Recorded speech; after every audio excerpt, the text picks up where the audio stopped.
கூட நிக்கிறாங்க. அந்த காண்டு எப்படி அந்த காண்டு தான் ஒட்டுமொத்தமா எல்லாருமா சேர்ந்து ஒருத்தனை எதிர்க்க காரணம். நீங்க எப்படி வேணா எதிர்த்துக்கங்க, ஆனா போட்டி ரெண்டு பேருக்கு நடுவுல தான். ஒண்ணு இன்னொன்னு இந்த எலெக்ஷன் டேல முதலமைச்சர் ஆகிறதுக்கு ஒவ்வொருத்தருக்கும் பல வழி இருக்கு. இப்ப புதுசா கட்சி ஆரம்பிச்சவரு மாசத்துக்கு ஒரு தடவை வந்து பேப்பரை கொடுறேன், இந்த பேப்பர் 4 பேப்பரை பிரட்டிட்டு ஒரு 1000 பேர்த்த கூட்டிட்டு கைதிட்டு வாங்கிட்டு பேசிட்டு திருப்பி போய் படுத்துருவாரு. திரும்ப ஒரு பொழுது போலன்னா 15 நாள் கழிச்சு திருப்பி போய் படுத்துருவாரு. இப்படி கத்திட்டு முதலமைச்சர் ஆகலாம்னு அவரு ஒரு மெத்தட் வச்சிருக்காரு. எடப்பாடி பழனிசாமி 10 தடவை தோத்த பிறகு 210 தொகுதியில நாங்க ஜெயிப்போம். ஒவ்வொருத்தருக்கும் ஒரு மெத்தட் வச்சிருக்காங்க முதலமைச்சர் ஆகிறது. ஆனா எங்க அண்ணன் எடப்பாடி பழனிசாமியோட மெத்தட் இருக்கு பாருங்க. ஆஹா, மானஸ்தனாலும் அப்படி ஒரு மானஸ்தனை நீங்க பார்க்க முடியாதியா? ஐயாலாம் உட்கார்ந்துருக்காங்கல்ல, எங்க அறந்தாங்கி நேசா உட்கார்ந்துருக்க இடத்துலதான் சசிகலா அம்மா உட்கார்ந்துருக்காங்கன்னு கற்பனை பண்ணிக்கோங்க. உன்னே சொல்லப்பா, நீ நல்ல பிள்ளை. சசிகலா அம்மா உட்கார்ந்துருக்காங்க. எங்க ஐயா சண்முகோடியில் உட்கார்ந்துருக்க இடத்துல ஓ பன்னீர்செல்வம், ராமலிங்க ஐயா உட்கார்ந்துருக்க இடத்துல திண்டுக்கல் சீனிவாசன் எல்லாம் உட்கார்ந்துருக்காங்க. அங்க அந்த ஒரு அந்த அண்ணன் நிக்கிறாரு பத்தியா, கண்ணாடி போட்டு. அது மாதிரிதான் யாரு மானஸ்தன் நின்னுகிட்டு இருந்தார்.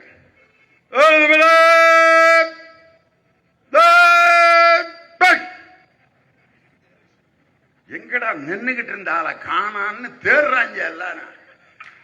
சேரு காலுகளுக்கு அடியில ஐயா கிளம்பி வந்துகிட்டு இருக்காரு. டங்கர டங்க டங்கர. அதுக்கு ஒரு மியூசிக் போட்டாங்க பாரு.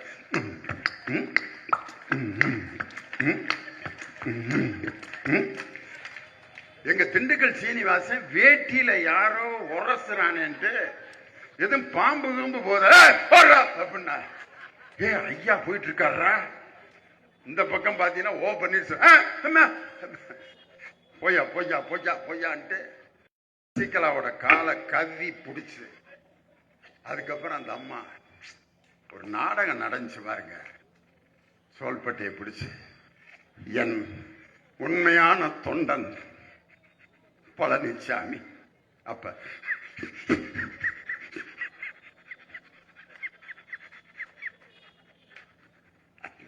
அன்னைக்கு போட்ட அழுகதான் தமிழ்நாட்டே நான் அழுக வைக்க போறேன்ட்டு அன்னைக்கு நடித்த அந்த நடிப்பு. ஏன் தலைவரை பார்த்து பயப்படுகிறேன் சொல்றாரு. பயத்தினுடைய உச்சகட்டத்தினுடைய Edappadi Palaniswami. You are under the control of Amit Shah. You are under the control of Modi ji. But our Stalin is out of control of Madhaveri, out of control of fascism. யார பார்த்து யார் பேசுறது? எடப்பாடி பழனிசாமி என் தலைவரை பார்த்து அவர் பயப்படுகிறார்னு பேசுறாரியா? இத கூட ஒரு உலக ஜோக் ஏதாவது ஒண்ணு உண்டா? எடப்பாடி பழனிசாமியோட நிலைமை இன்னைக்கு என்ன ஆயிப்போச்சுன்னா, தனியா பச்சை கலர் பஸ்ல லேகியம் வந்துகிட்டு இருக்காரு.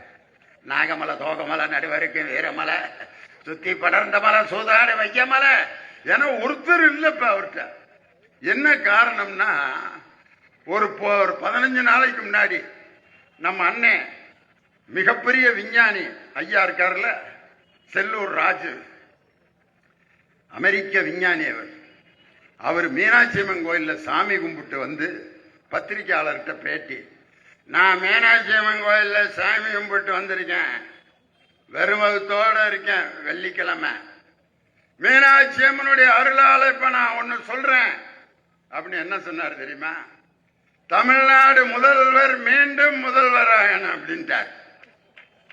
ஒருத்தன் வேட்டியை பிடிச்சிருத்தேன்னு என்னன்னு சொல்ற அப்படின்னு. என்னடா சொன்னேன்? கரெக்டா தானே சொன்னேன். தமிழ்நாடு முதல்வர் மீண்டும் முதல்வர் ஆகணும்னா ஸ்டாலின் அப்படியே இல்ல சொல்லிக்கல. மீனாட்சி அம்மன் பேர்ல ஆணையிட்டு சொல்லிட்டார். மேட்ரு முடிஞ்சிருச்சுனே. அவருக்கே மனசார தெரிஞ்சிருச்சு மீனாட்சி அம்மன் சாமி கும்பிட்டு வெறும் வயித்தோட வந்து மீண்டும் தலைவர் தான் முதலமைச்சராருன்னு யாரு? செல்லூர் ராஜ். 2 வருஷத்துக்கு முன்னாடி எங்க அண்ணன் திண்டுக்கல் சீனிவாசன் எங்க ஊருக்காரு, அவரு மேடையில அனைத்து இந்திய அண்ணா திராவிட முன்னேற்ற கழகத்தின் தொண்டர்களுக்கு ஒரு வேண்டுகோள், நாம் அனைவரும் கஷ்டப்பட்டு உழைத்து ஸ்டாலின் அவர்களை மீண்டும் முதல்வராக்க வேண்டும் அப்படின்னாரு. இன்னொருத்த வேட்டியை பிடிச்சானே, என்னடா சொன்னேன் அப்படியா? எடப்பாடி முடிஞ்சுனே, கதை முடிஞ்சுனே. அவங்க குரூப்புகளே வாரி சொல்றாங்கன்னா அப்ப அவங்க மனசுக்குள்ள என்ன ஓடிக்கிட்டு இருக்குன்னு பாருங்க. இப்ப சட்டமன்றத்தில் என்ன நடந்துச்சு தெரியுமா? ஐயோ ஐயோ, ஓ பன்னீர்செல்வம் அணியில் இருக்க ஒரு எம்எல்ஏ என்ன பேச்சுங்க, எந்திரிச்சு பேசுறாரு. மாண்புமிகு தமிழக முதல்வர் ஸ்டாலின் அவர்கள் 2026 புரட்சி தலைவர் எம்ஜிஆர் அவர்களுடைய ஆசியுடன், புரட்சி தலைவி அம்மா அவர்களுடைய நல்லாசியுடன் மீண்டும் தமிழ்நாட்டின் முதலமைச்சர் ஆகணும். யாரு? அவங்க 2 பேர்த்தோட ஆசியுடன் யாரு? அதிமுக வேட்டிய கட்டிக்கிட்டு பேசுறாரு. நேரம் எடப்பாடி பழனிசாமி ஆஸ்பத்திரியில் போய் படுத்துறோம். வேணாம்டா, நம்ம குரூப்பே நமக்கு எதிராக இருக்காங்க. இதை விட கிளைமேக்ஸ் என்ன தெரியுமா? ஓ பன்னீர்செல்வம் ஜெயலலிதா அம்மையாரால் 3 தடவை முதலமைச்சராக்கப்பட்டவர். அவர் 2026 தமிழகத்தின் முதல்வராக என் நண்பர் ஸ்டாலின் அவர்கள் முதலமைச்சராவதை யாரும் தடுக்க முடியாது.